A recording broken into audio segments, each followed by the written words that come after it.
مگر آگے جو بات آئی، فرمایا کہ بعض نمازیں ایسی ہوں گی کہ وہ آسمان کی طرف لے کر جائیں گی، وہ نمازیں ہوں گی کہ نماز پڑھنے والے نے اس نماز کو اس طرح ادا نہیں کیا جس طرح ادا کرنا چاہیے تھا، اس کی شرائط، واجبات، فرائض، رکوع، سجود، قرات، تسبیح، تشہد کو صحیح طریقے سے ادا نہیں کیا، اور جب فرشتے لے کر جائیں گے پھر اس کے لیے آسمان کا دروازہ نہیں کھلے گا، اور اللہ فرمائے گا اس کی نماز اس نمازی کے منہ پہ دے مارو، اور نماز زبان حال سے کہتی ہے کہ تو نے مجھے ضائع کیا، اللہ تجھے ضائع کر دے۔ اس لیے اب جب نماز ادا کرنے آ ہی گئے ہو پھر خشیت والی نماز پڑھو، اللہ کے خوف والی، اللہ سے محبت والی، اور اس نماز کو اس کے فرائض، سنن، واجبات کے ساتھ ادا کرو۔ اسی لیے فرماتے ہیں کہ پیغمبر خدا صلی اللہ علیہ وسلم نے ایک شخص کو نماز ادا کرتے ہوئے دیکھا، آقا علیہ السلام نے، وہ نماز کا نہ رکوع ٹھیک کر رہا تھا، نہ سجدہ ٹھیک کر رہا تھا، اور نہ ہی وہ نماز کی قرات ٹھیک کر رہا تھا۔ تو جب وہ نماز پڑھ چکا نا، تو نبی علیہ الصلوۃ والسلام نے پوچھا تو کتنے عرصے سے نماز پڑھ رہا ہے؟ اس نے کہا حضور میں تو 40 سال سے نماز پڑھ رہا ہوں۔ آقا علیہ السلام نے فرمایا ایسے ہی پڑھ رہے ہو؟ کہا جی حضور جیسے میں نے آپ کے سامنے پڑھی ہے ایسے ہی میں نماز ادا کر رہا ہوں۔ تو آقا علیہ السلام نے فرمایا تم مر جائے گا تو میری سنت پر نہیں مرے گا، جو تو نے نماز پڑھی ہے یہ نماز میری سنت کے طریقے پر نہیں، میرے طریقے پر یہ نماز نہیں ہے، تو نے میرے طریقے سے ہٹ کے پڑھی ہے، یہ نماز تو قبول ہی نہیں ہے۔ تو اس قدر فرمایا، خواجہ عثمان ہرونی رحمت اللہ تعالی علیہ ایک بات فرماتے تھے کہ قیامت کے دن سب سے پہلے نماز کا حساب انبیاء و اولیاء ہر مسلمان سے پوچھا جائے گا، اور پوچھا جائے گا تو نے کوئی نماز ادا نہیں کی، اور پوچھا جائے گا، اور فرمایا جو نماز کے حساب سے بچ جائے گا، اس میں کامیاب ہو جائے گا تو وہی کامیاب ہوگا، اگر وہ اس سوال پر پھنس گیا اس کو مبتلا دوزخ کر دیا جائے گا، مبتلا دوزخ کر دیا جائے گا۔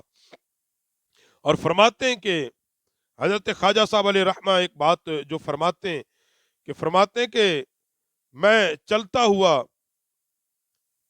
ایک غزنی کے ایک شہر کے اندر شیخ احد بن محمد واحد ایک غار کے اندر رہتے تھے، میں وہاں چلا گیا اور ان کے جسم پر چمڑا ہی چمڑا تھا، یہ ہڈیاں اس کے بیچ تھی، اور اس کے دائیں بائیں شیر بیٹھے ہوئے تھے۔ فرماتے میں بڑا جھجکا، بڑا ڈرا، جب اس کی نظر مجھ پہ پڑی نا، فرمایا آ جاؤ، اس دل میں خوف پیدا اللہ کا کر لو، ہر چیز تجھ سے ڈرے گی۔